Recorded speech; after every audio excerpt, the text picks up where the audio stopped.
ससंजमोतवो देवावेतं नमस्ते जसधमे सया भणो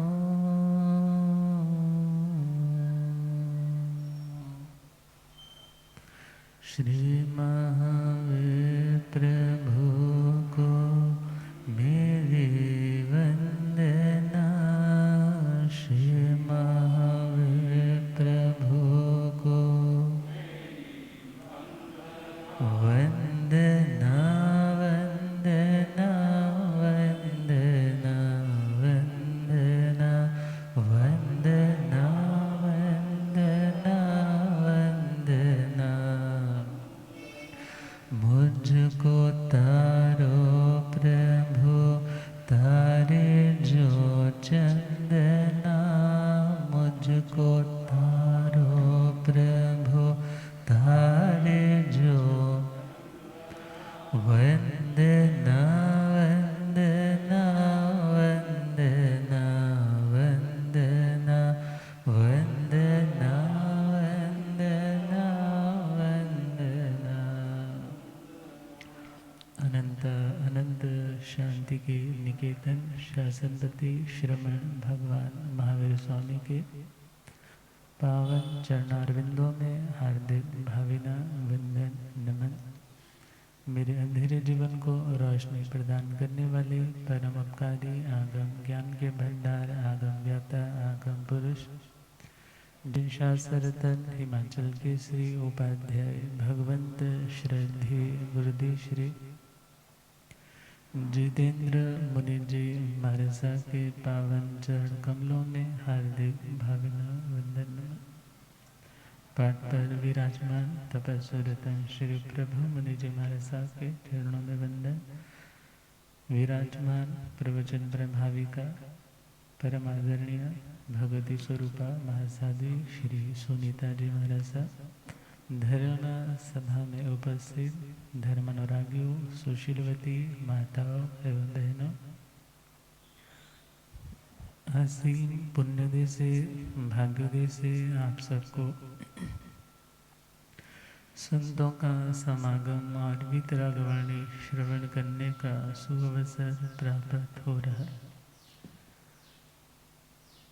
श्रवण किया जा रहा है आत्म दर्शन के 5 उपाय वाचना, पृच्छना, परिवर्तना, अनुप्रेक्षा और धर्म कथा। स्वाध्याय का सिंपल सीधा अर्थ तो यही है कि खुद को देखना, खुद को निहारने का नाम स्वाध्याय।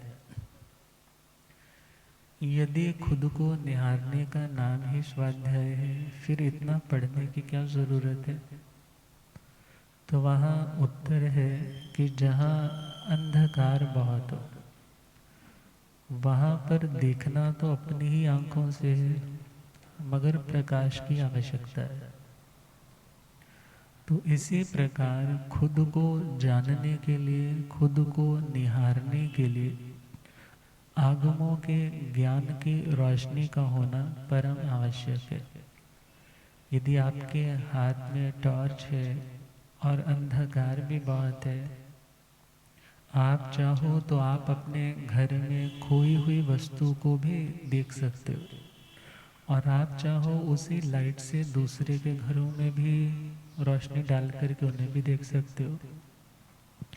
मगर सीखे हुए उस ज्ञान के प्रभाव से खुद को ही देखना, खुद की कमियों को, खुद की अच्छाइयों को, अच्छाई है तो वो और मजबूत हो, बुराई है तो उसे कमज़ोर करते करते नष्ट करने का इंटेंशन, विचार हो, तो उसका नाम स्वाध्याय है।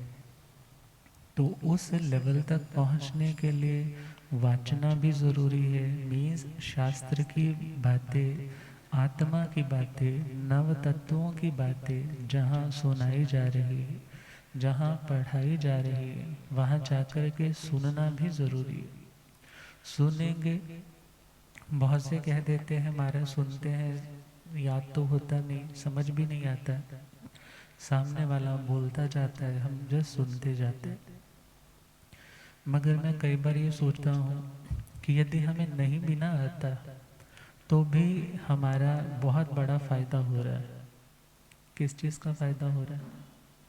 एटलीस्ट हमें ये तो एहसास होता है कि ज्ञान कितना असीम है, ज्ञान कितना अनंत है, और हम 1 2 4 फील्ड की नॉलेज अटेन करके समझते हैं कि हमने पता नहीं क्या प्राप्त कर लिया, हमने पता नहीं क्या सीख लिया। तो इट मीन्स यदि किसी ज्ञानी महापुरुष की बात हो या किसी ऐसी नॉलेजेबल बुक को रीड कर रहे हो और तुम्हें नहीं भी समझ आ रहा, तो उसका भी एक पॉजिटिव फैक्टर कौन सा है? तुम्हारे मन में अहंकार नहीं आ रहा, तुम सोचते हो अरे मेरे को समझ ही नहीं आ रहा, तो एटलीस्ट फिर तुम गवेषणा सर्च करोगे, जो मुझे समझाए ऐसे योग्य गुरु की तलाश करोगे। और जब उनसे वो चीज़ पढ़ी है तो ऐसा भी नहीं है पढ़ते सार ही तुम्हें सब कुछ अंडरस्टूड हो जाए, तुम सब कुछ जानने लग जाओ। तो सेकंड उसका पॉइंट दिया है पूछना, परीक्षना करना। जो नहीं समझ में आया उसे विनय, उसे भक्ति पूर्वक अपने गुरुओं के श्री चरणों में जा कर के विवेक पूर्वक पूछना। अब विवेक पूर्वक पूछने का मतलब कि तुम्हारी भाषा में एक मॉडेस्टी हो, उस भाषा में विनम्रता हो, वहाँ सामने वाले को चैलेंजिंग वे में नहीं पूछना है। गुरु भगवंतों से उन्हें रिफ्यूट करने के लिए कि इन्हें मैं निरुत्तर करूं, इस इंटेंशन से भी पूछने नहीं जाना है। पूछना किसके लिए? कि मेरा ज्ञान निर्मल हो जाए, मेरा कोई डाउट यदि दिल में है तो मेरा डाउट निकल जाए, और यदि मैं कुछ सही जानता हूँ तो उस पे गुरु भगवंत डबल स्टैंप लगा दें कि हाँ भाई तुमने एक बार याद किया था, ठीक है, मेरी ओर से भी श्योरिटी है कि तुम जो कर रहे हो वो ठीक कर रहे हो। और इसी के साथ साथ जब पूछना है तो विनय पूर्वक, विनय पूर्वक का मतलब कहा जाता है आसन पर बैठे बैठे ना पूछे, लेटे लेटे ना पूछे, और यदि आज की भाषा में कहें तो खुले मुंह भी नहीं पूछे। अर्थात जब आप गुरु भगवंतों से कोई बात करने जा रहे हो तो तुम्हारे मुंह का सलाइवा, थूक भी गिर रहा है, कितनी बढ़िया साधना है।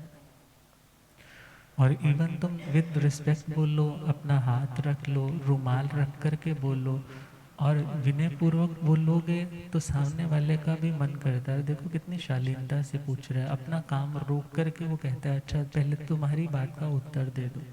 और अदरवाइज कोई व्यक्ति सपोज अकड़ करके जाए और यूं चिल्लाने लगे कि मेरे को इसका आंसर चाहिए, तो वो उत्तर यदि मिल भी जाए तो ध्यान देना हमने गलत रीति से पूछा है। गलत रीति से पूछना भी परीक्षणा में नहीं आएगा। परीक्षणा मतलब वो भी एक अंग है स्वाध्याय का, और स्वाध्याय को प्रभु ने तपस्या कहा है। भीतर की तपस्या, आभ्यंतर तपस्या। और उस आभ्यंतर तपस्या को व्यक्ति कब स्वीकार करेगा? जब उसके भीतर ऐसा विवेक भी होगा। और हमने कल सुना था कि पूछने से व्यक्ति की शंकाओं का समाधान। सूत्र अर्थ और तद उभय, सूत्र अर्थ और तद उभय मीन्स सूत्र का यदि उच्चारण कहीं गड़बड़ हो रहा था वो क्लियर हो जाता है, कहीं अर्थ कुछ समझ में नहीं आ रहा था तो वो क्लियर हो जाता है। और तीसरा पॉइंट, दोनों चीज़ें, सूत्र भी और अर्थ भी, ये दोनों भी उसके शुद्ध होने लग जाते। और उससे अगला स्टेप दिया था कांक्षा मोहनीय कर्म का क्षय होता है, विच्छेद होता है। कांक्षा मोहनीय कर्म कौन सा है? जब व्यक्ति अपने धर्म की मर्यादाओं को जानेगा नहीं, सुनेगा नहीं, समझेगा नहीं, तो वो धीरे धीरे दूसरे लोगों की परंपराओं में जो प्रचलित चीज़ें हैं उन्हें सुनेगा, देखेगा और इन्फ्लुएंस्ड भी हो जाएगा। उसे लगेगा कि हमारे तो कुछ भी नहीं, मगर अपने को जाना कितना है आपने। और यदि मन में ऐसा कभी डाउट आ रहा है तो गुरुओं से आके निवेदन करो कि हम ऐसी कैटेगरी के लोगों में बैठते हैं कि जहाँ पर ऐसी मानसिकता है, तो आप हमारे इस संशय का समाधान करें। पूछोगे जाकर के तभी तो कुछ सही आंसर मिल पाएगा, पूछोगे नहीं तो फिर तो देखा देखी उन्हीं के साथ तुम मिलने लग जाओ। और इसी के साथ साथ कांक्षा का एक मीनिंग रहता है एकांतवादी दृष्टिकोण। कैसा दृष्टिकोण? जो व्यक्ति सपोज पढ़ता तो है, सुनता भी है, मगर सामने वाले ने किस एंगल से वो बात कही है, किस दृष्टिकोण से वो अपनी बात समझा रहा है, मगर तुमने उसके एक दृष्टिकोण को ही, एकाकी दृष्टिकोण को ही सर्वस्व मान ली। अर्थात सपोज करो किसी महाराज ने कहा कि देवता भी सहयोग दे देते हैं, मगर यदि पुण्य का साथ में योग हो तो सहयोग मिल जाता है। अब सपोज करो उसने इतना ही सुना है कि देवता सहयोग देते हैं और वो सिर्फ देव साधना में पड़ गया, आत्म शुद्धि को उसने भुला दिया। मगर यदि वही बात आकर के पूछी होती गुरुओं से तो गुरु उसका समाधान करते कि भाई उनमें पावर है, उनमें शक्ति है, मगर तुम्हारा यदि कर्म निर्मल है, पुण्य आज उदय में है तो सहयोग जल्दी मिल जाएगा। मगर ध्यान देना, जब तक कर्म नहीं कटेंगे तब तक आत्मा में स्टेबिलिटी, शांति नहीं आएगी। यदि पूछा है तो तुम देव गुरु धर्म के स्वरूप को या देवी देवताओं के स्वरूप को भी समझ पाओगे। और यदि पूछा नहीं तो हो सकता है उस कांक्षा के कारण एकांतवादी दृष्टिकोण मेंटेन कर लिया। और जैसे शास्त्रों में तो कहा जाता है कि साधु सत्साध्वी को कभी हाथ भी नहीं लगाए, मगर अब देखना होगा ये तो उत्सर्ग मार्ग है, मगर हो सकता है वो साध्वी जी की सेवा करने वाला भी कोई नहीं था। और ऐसे टाइम में सपोज करो कोई ऐसी सेवा थी, कभी गिरने लगे थे, खड़े खड़े बीमारी के कारण गिरने लगे। अब ऐसे टाइम में यदि साधु पीछे हट जाए, नहीं इनको गिरने दो, तो ऐसा तो नहीं। उत्सर्ग मार्ग तो वही है कि टच नहीं करे, मगर अपवाद मार्ग क्या है कि ऐसी परिस्थिति में यदि वो टच करता है तो वो कोई दोषी नहीं है। अर्थात वहाँ उसकी इंटेंशन वैसी नहीं है कि मन में कोई विकृति हो। अर्थात यदि मात्र उत्सर्ग को ही सब कुछ मानेंगे तो भी मिथ्या दृष्टि हो जाएंगे, और यदि अपवाद को भी तुम उत्सर्ग बनाने लग जाओगे तो भी मार्ग से भटक जाओगे। अर्थात हर डायमेंशन से बात को समझना, हर एंगल से बात को समझना जरूरी है। और यदि तुम सामने वाले की इंटेंशन को नहीं समझते, वो किस एंगल से वो बात को कह रहा है, तो हो सकता है तुम अपनी मानसिकता, अपनी धारणा कुछ और ही बना लो। दुनिया में अक्सर होता है सामने वाले ने तो किसी और बात पे तुम्हें कुछ कहा था, मगर तुमने कुछ और ही समझ लिया, उसने मुझे ऐसा कहा था, मगर इंटेंशन नहीं देखा कि वो क्यों ऐसा बोल करके गया है। और इस कारण व्यक्ति ने जब एकांतवादी दृष्टि बना ली तो उस दृष्टि के कारण उसका रिश्ता फिर बिखराव की ओर आने लग जाता है। तो प्रभु के मार्ग पर चलने वाली आत्मा को भी अनेकांतवादी बनना है, एकांतवादी नहीं बनना। हो सकता है किसी साधु को, किसी साध्वी को कोई प्रॉब्लम है और उस प्रॉब्लम के कारण हो सकता है वो किसी वस्तु का विशेष रूप से सेवन भी कर रहे हैं, मगर यदि हमने नहीं जाना है, नहीं समझा है ऐसा क्यों है, तो हो सकता है हम जस्ट उनकी निंदा में, उनके बारे में चर्चा में पड़ जाएंगे। और उससे क्या होने वाला है, एक तो हमारे समाज का वातावरण खराब होगा, हमारे संस्कार अपने खराब होंगे। वो बात चलते चलते उन गुरु महाराज के पास पहुंचेगी तो उनके मन में भी, यदि तो बहुत स्टेबल है तो तुम्हारे बारे में कुछ नहीं सोचेंगे, सोचेंगे मेरा कर्म उदय है, कोई कट रहा है। और यदि वो खुद को स्टेबल ना रख पाए तो हो सकता है तुम्हारे प्रति उनके मन में भी घृणा का भाव आने लग जाए, क्योंकि है तो छदमस्त ना, कर तो साधना रहे हैं, अभी सिद्ध तो हुए नहीं। इसी प्रकार कोई भी व्यक्ति सपोज कुछ भी करता है, तुम्हारे मन में डाउट है तो तुम जाकर के पूछ सकते हो विनय पूर्वक, भक्ति पूर्वक, और पूछोगे तो समाधान मिलेगा। वो व्यक्ति ऐसा है तो क्यों है, मगर व्यर्थ की चर्चाओं से आत्मा का कल्याण होने वाला नहीं। और यदि हम पूछेंगे नहीं तो हो सकता है हम अपनी ओर से कोई धारणा मेंटेन करके ताउम्र उस व्यक्ति के लिए वैसा ही सोचते रहे। तो पहला पॉइंट कांक्षा का एकांतवादी दृष्टि रखना।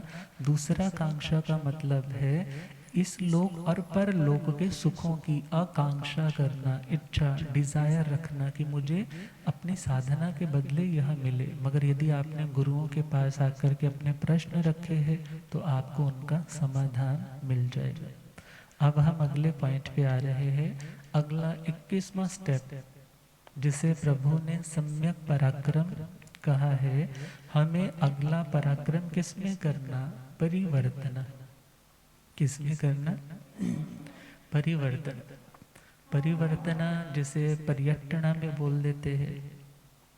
तो पर्यटना करना, पर्यटना मतलब जो आपने सूत्र की बात को सुना, फिर आपने अपनी रीजनिंग भी कर ली कि मेरे को ये चीज़ नहीं समझ में आई और गुरुदेव ने वो तुम्हें दोबारा से समझा भी दी, मगर समझने के बाद वो चीज़ पक्की रहे, वो चीज़ पक्की रहे तो उसका तुम्हें क्या करना होगा, उसका तुम्हें पुनरावर्तन करना होगा, उसको तुम्हें रिवाइज करना होगा, उसे बार बार पढ़ना होगा। बार बार पढ़ोगे, पुराने टाइम में बोलते हैं ना कोटा लगाना। कोटा लगाना मतलब उस चीज़ को बार बार तुम क्रैमिंग करते हो, बार बार हल्की हल्की मरमरिंग से साउंड होती है, तुम हल्का हल्का बोलोगे, कानों को तो सुनेगा, दुनिया को नहीं सुनाना। जो व्यक्ति कहते हैं ना उनसे याद नहीं होता, उसका कोई मेथड बताओ। वैसे तो सिंपल है कि तीर्थंकरों को वंदना करो, श्रुत ज्ञान को वंदना करो, गुरु भगवंतों को वंदना करो, और फिर उसके बाद जो तुम बोल रहे हो वो जस्ट तुम्हारे कानों को सुने। किसको सुने, तुम बोल रहे हो जस्ट तुम्हारे कानों को सुने, और तुम उसकी रेपिटेशन करते जाओ। रेपिटेशन करते जाओगे तो वो रेपिटेशन किसके समान है, जैसे घर में सपोज करो मार्बल कभी जब लगाया था तो बहुत चमक रहा था, मगर आज इतना डल हो गया है, अपना चेहरा तो क्या दिखना है उसमें, वो बेचारा पत्थर भी पूरे ढंग से नहीं दिख रहा। तो उसको साफ करने के लिए क्या करते हैं, रगड़ाई वाले को बुलाते हैं। पहले तो खुद कोशिश करते हैं, झाड़ू भी देते हैं, पोछा भी देते हैं, सर्फ डाल के पानी भी गिरते हैं कि साफ हो जाए, फिर भी साफ नहीं हुआ तो कहते नहीं अब तो रगड़ाई वाले को बुलाओ। और वो रगड़ाई पहली बार करता है तो काफ़ी मैल चली जाती है, दूसरी बार करता है और मैल चली जाती है, तीसरी बार करता है तो फिर व्यक्ति कहता है हाँ अब चमक आने लगी, अब चमक आने लगी। मगर जो हमारी आत्मा के एक एक प्रदेश के ऊपर देखा जाए वो अनंत ज्ञान उसका अपना स्वभाव है, मगर उस ज्ञान को किसने ढका है, उन आवरणों ने।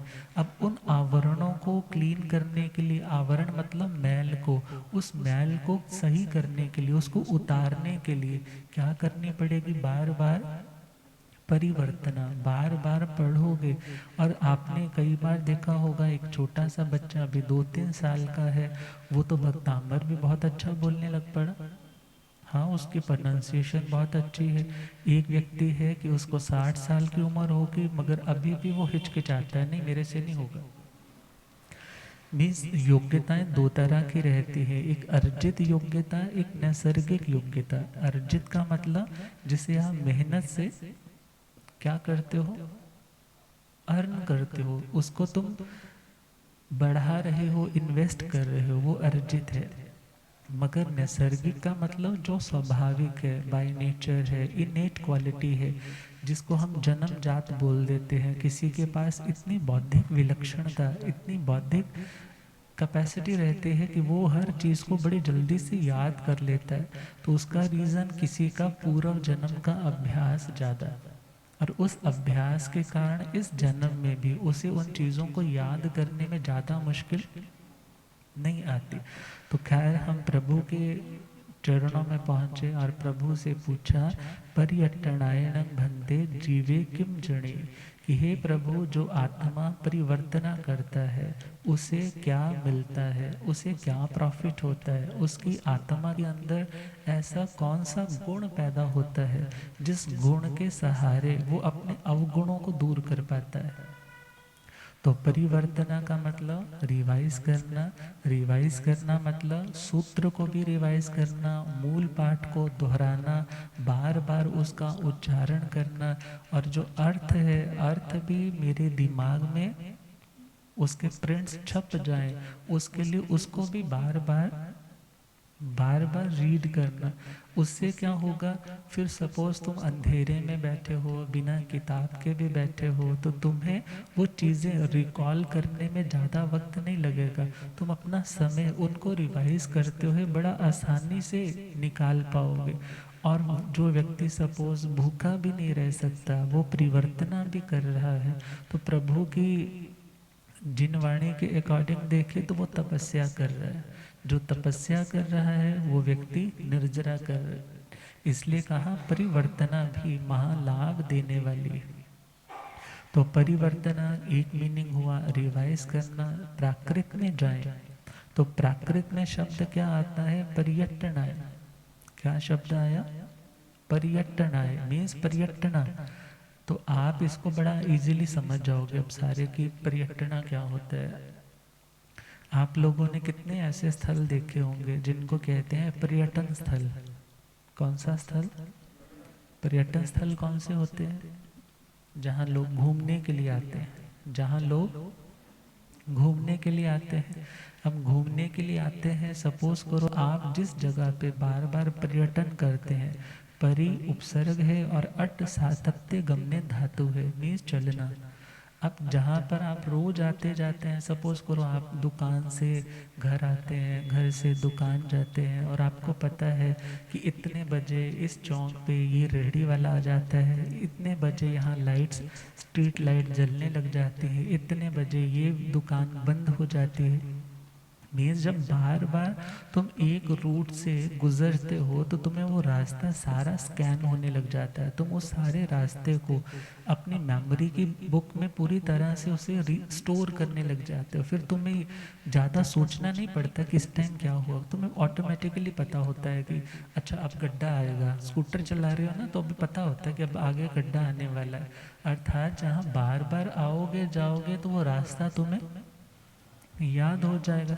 इसी प्रकार जिस सूत्र को मीन्स जिस बुक को उठा करके तुम 1 से लेकर के लास्ट वाले वर्ड तक पढ़ रहे हो, एक बार पढ़ा, 2 बार पढ़ा, उस किताब को तीसरी बार पढ़ा, चौथी बार पढ़ा, 5वीं बार पढ़ा, तो कितने पाठ तो ऐसे पढ़ते पढ़ते क्या हो जाते हैं।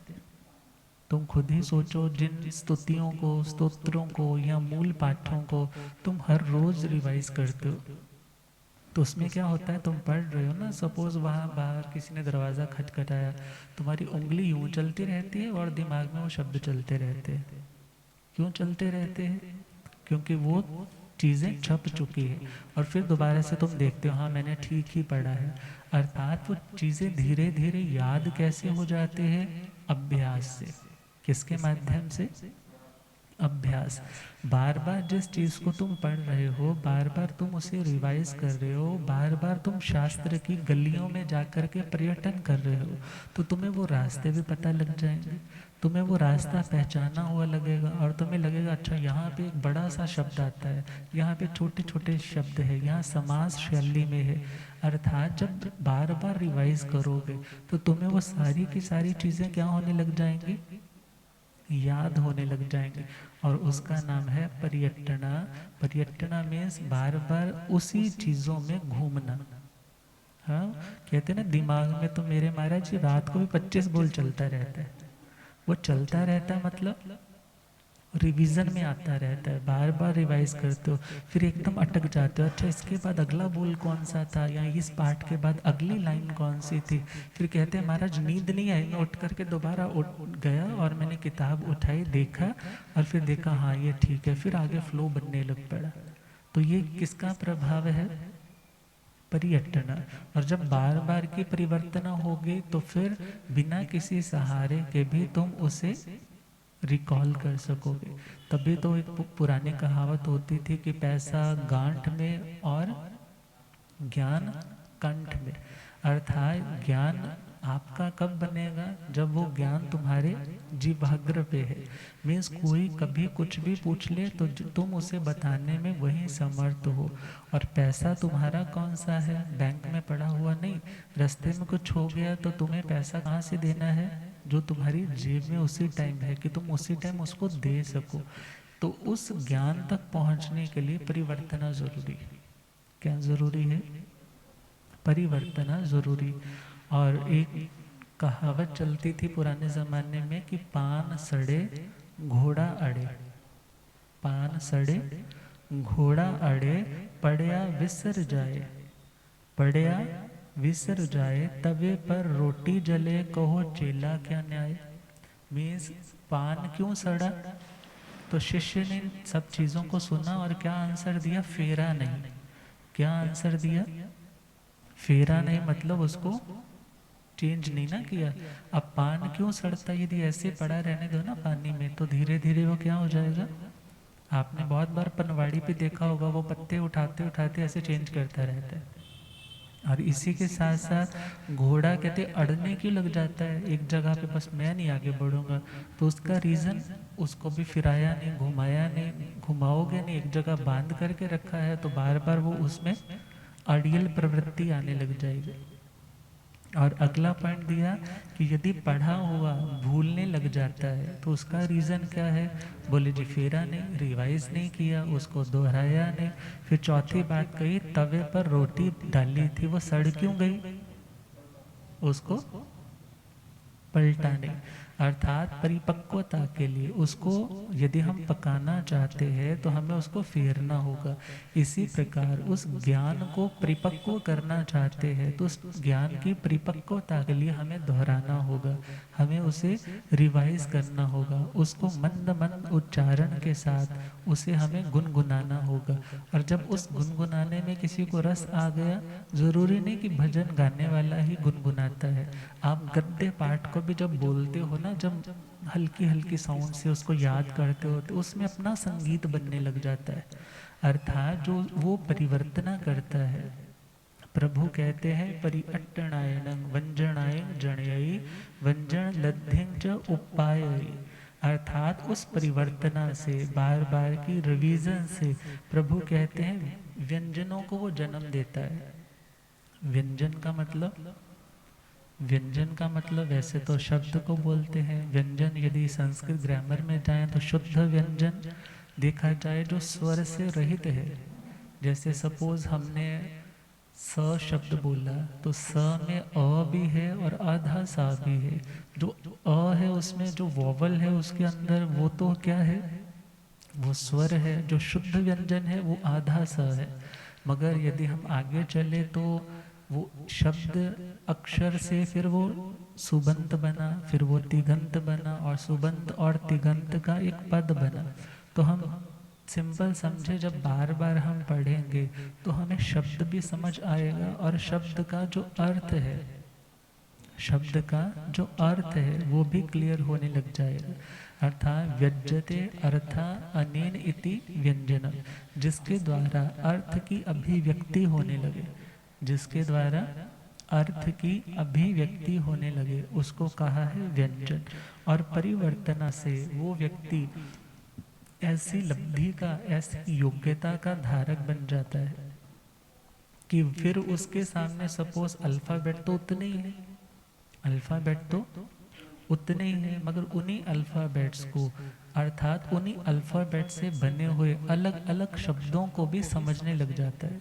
जैसे सपोज करो ना, इंग्लिश में ABCDEFG से सारे हमारे पास है, मगर अब मेमोरी में तो सपोज करो वो ABCD अलग अलग अक्षर घूम रहे हैं, मगर हमने अब क्या बोलना है, वो बोल रहे हैं, उसको कैसे समझना है, तो वो सारे का सारा संयोग, जब हमने वो संयोग शब्दों का पढ़ रखा है, वो स्मृति पे है, तो हम सामने वाला क्या बोल रहा है उसको भी इजीली समझने लग जाएंगे। वो किसके द्वारा, किसके द्वारा? परिवर्तन। बचपन में थे तो माँ हाथ से लिख लिख करके बताते थी, ये डॉट लगाया, ये A for apple, B for boy. अब वो उन शब्दों को फिर जोड़ करके बताया, APP और LE, ये क्या बना? एप्पल। अब विचार करना है ऐसे शब्दों का जो योजन है, मीन्स उन शब्दों को जो मिलाया है, शब्द बना करके एक अर्थ का वो वाचक बना है। इसी प्रकार वो व्यक्ति जब बार बार रिवीजन करता है तो उन शब्दों को पहचानने लग जाता है, उन शब्दों के अर्थों को पहचानने लग जाता है। फिर व्यक्ति को बार बार किसी को पूछना नहीं पड़ता कि मेरे को बताओ इसका मीनिंग क्या था। और इस व्यंजन से व्यंजन लब्धि च उपाय, प्रभु कहते हैं वो व्यक्ति व्यंजन लब्धि को पैदा करता है। तो यहाँ हम व्यंजन लब्धि से तात्पर्य कौन सी लब्धि लेंगे? पदानुसारणी लब्धि। कौन सी लब्धि? पदानुसारणी। आपके लिए थोड़ा अनकॉमन है वर्ड, इसलिए थोड़ा लग रहा होगा। पदानुसारणी का मतलब एक पद। सपोज करो ना, एक पद किसी ने बोला, एक शब्द किसी ने बोला, नमो, और यदि बच्चे ने बार बार वो सुन रखा है ना, नमो रियंताण, नमो सिद्धाण, नमो आयर्याण, तुम जस्ट यही बोलते, अच्छा महाराज जी को नमो नमो सुनो। क्या बोलते महाराज जी को? नमो ही बोला है जस्ट। आपने तो नमो बोला, उसने भी नमो सुना। नमो सुनते सारे ही वो शुरू हो जाते, नमो हरिहंताण, नमो सिद्धाण, नमो आयर्य। मीन्स उस पूरे के पूरे टेक्स्ट का एक वर्ड सुनने से वो व्यक्ति फिर उसका सारे का सारा वो चीज़ पूरी कर देता है। किसके बल से? परिवर्तना के बल से। रिवीजन की है, बार बार दोहराया है। मोबाइल में इतना कुछ तुम्हारे पास उस गूगल में सेव है, और आप उनमें से कुछ चीज़ डालते हो कि मुझे ये चीज़ खोजनी है। जब जैसे ही आपने स्क्रॉल किया तो वहाँ पर पहले तो यूं घूमा, वो यूं घूमा मतलब उपयोग लग रहा है। क्या लग रहा है? उपयोग लग रहा है। और जैसे ही वो उपयोग लग गया, वो चीज़ सामने आ गई। डाला तो एक पद था, डाले तो वो 2-3 शब्द थे, मगर उन 2-3 शब्दों के बल से वो उतने घंटों का वो सारा प्रवचन भी आ गया। वो आपने बुक का नाम डालना था, वो पूरी की पूरी बुक का PDF तुम्हारे सामने आ गया। इसी प्रकार जब आप किसी चीज़ को बार बार पढ़ते हो, हम अपने ब्रेन का ज़्यादा हिस्सा यूज़ ही नहीं करते। साइंटिस्ट तो बोलते हैं हम 5% से ज़्यादा तो यूज़ ही नहीं करते। अब विचार करना है, जो बार बार उनको पढ़ते हैं, क्योंकि पुराने टाइम में हम सुनते थे शतावधानी, हाँ, सहस्रावधानी, मीन्स वो एक बार में ही 100 श्लोक याद कर लेते थे। एक बार में बैठे हैं तो 1000 श्लोक याद कर लेते थे। सपोज यहाँ पे 1000 लोग आकर के बैठे हैं, तो मैंने 1000 लोगों से प्रश्न पूछ लिया कि तुम अपना अपना प्रश्न, या हो सकता है नाम पूछ लिया, और मैं फिर उस साधना के बल से, साधना मतलब प्रैक्टिस के बल से, उस परिवर्तना के बल से 1 बाय 1 सबका नाम बोल सकता हूँ कि इसका ये नाम, इसका ये नाम, इसका ये नाम, इसका ये नाम। तो वो लब्धि किससे आई? परिवर्तना से। और वो परिवर्तना देखा जाए बार बार की रिवीजन आज यदि पढ़ा है तो आगे भी काम आएगा। नंदन मनियार के आया था ना काम। नंदन मनियार ने उस मेंढक के भव में कोई नमोत्तरणों याद नहीं किया था, कोई पाठ याद नहीं किया था, मगर पूर्व जन्म में कितने बार उसने याद किया होगा, कितनी बार उसकी आवृत्ति की होगी। आवृत्ति मतलब कितनी बार उसे रिवाइज किया होगा। और उस रिवीजन के बल से ही क्या हुआ, जिंदगी में जब कुछ ऐसा घटित हुआ, जाति स्मरण ज्ञान हुआ, तो पूर्व का सारा श्रुत ज्ञान क्या हो गया, सामने आ गया। तेतली पुत्र जी का हम सुनते हैं कि जब उस पोटिला ने देव भव में जाकर के उन्हें प्रतिबोध दिया, जब दीक्षा ली है तो उन्हें 14 पूर्व याद आ गए। याद किए होंगे, रिवाइज किए होंगे, बार बार घोटा लगाया होगा, तब भी याद आएगा। अदरवाइज अपने आप तो याद आने वाला नहीं। तो परिवर्तना से व्यंजन लब्धि पैदा हो जाती है। इसलिए कहा कि पहला कार्य है गुरुओं से आकर के ज्ञान सुने, ज्ञान सीखे, और ज्ञान सीखने के बाद, ज्ञान सीखने के बाद कुछ नहीं समझ आया वो भी पूछे, मगर पूछने के बाद उसे रिवाइज करे, उसे दोहराए। तो क्या लिखा, गुरुओं से पढ़ कर के पूछो, गुरुओं से पढ़ कर के पूछो, जिज्ञासा को भाव से पढ़ा हुआ पक्का होता है, दोहराते जो चाव से पढ़ा हुआ पक्का होता है, दोहराते जो गुरुओं से पढ़ कर के पूछो, गुरुओं से पढ़ जिज्ञासा को भाव से पढ़ा हुआ पक्का होता है, दोहराते जो चाव से पढ़ा हुआ पक्का होता है, दोहरा चबा चबा कर खाने से भोजन भी जल्दी पच जाता, चबा चबा कर खाने से भोजन भी जल्दी दोहराने से पढ़ा हुआ स्मृति पटल पर छप जाता, दोहराने से पढ़ा हुआ स्मृति पटल पर चिंतन में भी रहे आसानी, चिंतन में भी बचे गलत प्रभाव से पढ़ा हुआ पक्का होता है, दोहराते जो चाव से पढ़ा हुआ पक्का होता है, दोहराते जो दुनिया की इस चकाचौंध में सन्मार्ग से भटके ना, दुनिया की इस चकाचौंध में सन्मार्ग से ज्ञान का जो अभ्यासी साधक विषयों में भी अटके ना, ज्ञान का जो अभ्यासी साधक विषयों में भी वाग सिद्धि भी हो जाए, जो वाग सिद्धि भी हो, आगम पढ़ते भाव से पढ़ा हुआ पक्का होता है, दोहराते जो चाव से पढ़ा हुआ पक्का होता है, दोहरा व्यंजन लब्धि पदानुसारिणी लब्धियाँ पैदा हो जाती, व्यंजन लब्धि पदानुसारिणी लब्धियाँ पैदा जागे ज्ञान प्रभास हृदय में सोई प्रतिभा खिल जाती, जागे ज्ञान प्रभास हृदय में सोई प्रतिभा,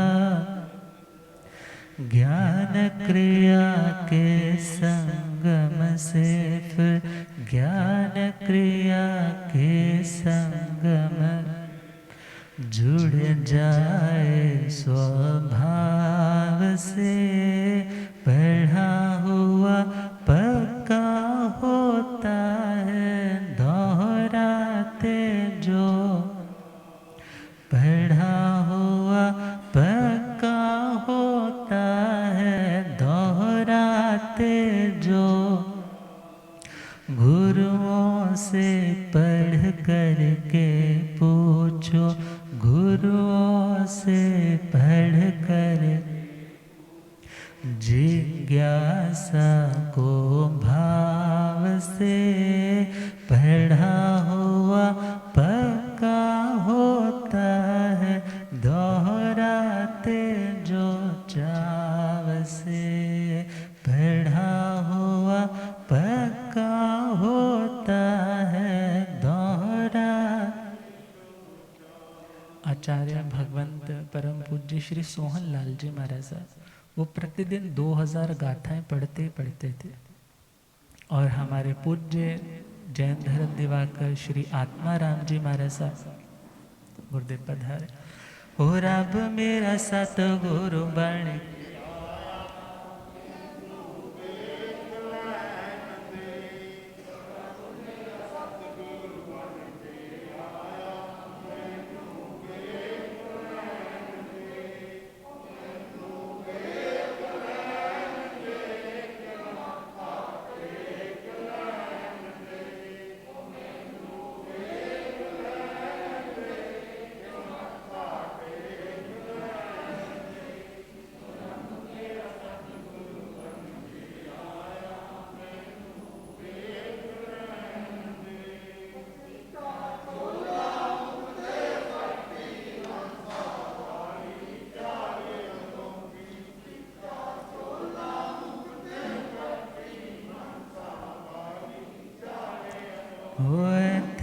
चुकदा है संसार मैनू वेख लैण दे, होए थे चुकदा है संसार।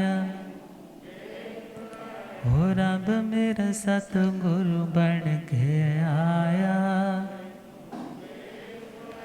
बोले आगम ज्ञाता आगम पुरर्जन शास्त्रधन हिमाचल केसरी उपाध्याय भगवंत श्रद्धे गुरुदेव श्री जितेंद्र मुनि जी।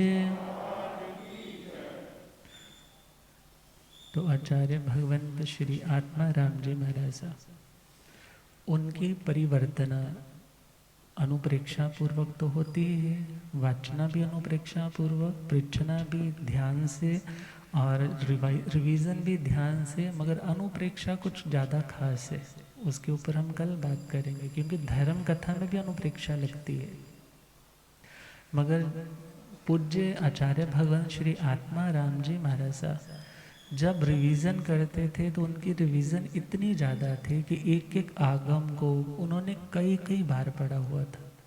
एक एक आगम को उन्होंने कहते हैं किसी को 100 बार, किसी को 70 बार, इस प्रकार पढ़ा हुआ था। और यदि कोई व्यक्ति कुछ पूछने आता था, लास्ट में उनकी आंखों की नयन ज्योति बहुत मंद हो गई थी, मगर कुछ पूछने आता तो वो व्यक्ति सपोज उनको कहते हैं कि अच्छा ये पूछ रहे हो तो इस ग्रंथ को लेकर आओ, इस पेज पे जाओ, इस पेज में इतनी लाइन पे तुम्हें आंसर मिलेगा। तो किसकी बदौलत? परिवर्तन, बार बार की रिवीजन। आचार्य भगवान श्री सोहन लाल जी महाराज साहब उनका भी हमने सुना, और पूज्य आचार्य भगवान श्री आत्माराम जी महाराज, और भी ऐसे जितने भी बड़े बड़े महापुरुष हैं जो श्रुतधर हैं, श्रुत आगमों को जानने वाले हैं, वो अपना कितना समय इन्वेस्ट करते होंगे जस्ट उसको रिवाइज करने के लिए कि वो बना हुआ बना रहे, वो बना हुआ विस्मृत ना हो जाए।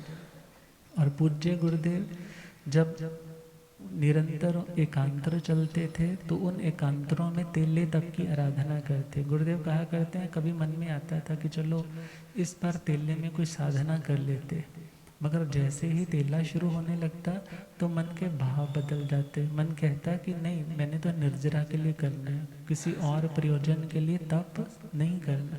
तो मौन में रह करके यदि एक पहला आगम श्रीमद् आचार्य जी सूत्र ये एक बार, दूसरे नंबर का 2 बार, तीसरे नंबर का 3 बार, चौथे नंबर का 4 बार, पांचवा भगवती जी वो 5 बार, ऐसे ही 32 आगम है। जितना जितना नंबर उतनी उतनी बार उसकी मूल वाचना मीन्स उसको रिवाइज करना। तो हर आगम तेले तप में पड़ा। तो गुरुदेव कहते हैं अपूर्व आनंद आता है जब आप भगवान की वाणी के साथ जुड़ते हो। और वैसे भी कई बार पढ़ा है, तभी तो कोई कभी कुछ भी पूछ ले तो गुरुदेव तो यूं ही बता देते हैं ये यहाँ पर है, ये यहाँ पर है। बहुत से कहते हैं पढ़ने वाले महाराज जी, उन्होंने तो यूं बोल दिया और हमारे तो यूं ही चला गया। तो विचारने का भाव क्या है कि जिन्होंने इतना ज्ञान का आराधन किया, ऐसे किसी भी संप्रदाय में महापुरुष हो सकते हैं, तो उनके उन गुणों को याद करते हुए नमो नाणस, मेरे से किसी की अवज्ञा ना हो, इस भावना से खुद पढ़ेंगे तो पता चलेगा कि रिवीजन में कितना जोर लगता है, याद करने में कितना जोर लगता है। तभी तो कहते हैं विद्वान एवं जानाति विद्वज्जन परिश्रम।